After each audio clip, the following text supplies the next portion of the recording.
Welcome back to the channel. In today's video, we'll walk you through the updated steps to change your email address on X, formerly known as Twitter, using your PC. So if you're ready to make that change, let's dive right in. First, open your web browser and log into your X account. Once you're in, look for the More icon on the left-hand side of your screen. Click on it, and you'll see a menu pop up. From there, select Settings and Privacy. Now that you're on the Settings page, find and click on Your Account.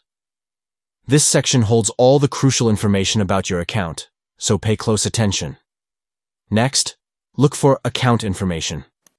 You'll need to enter your password to access this secure section of your account, so go ahead and type that in. After you've done that, you'll see an option labeled Email. Click on Email to access the field where you can enter your new email address. Simply type your new email address into the email field.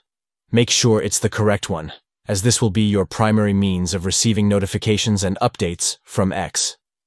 Once you've entered your new email, it's time to save those changes.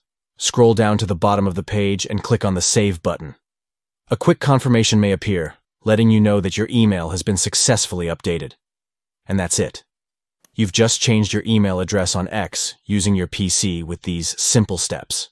If you found this video helpful, don't forget to like and subscribe for more tips and tricks. Thanks for watching.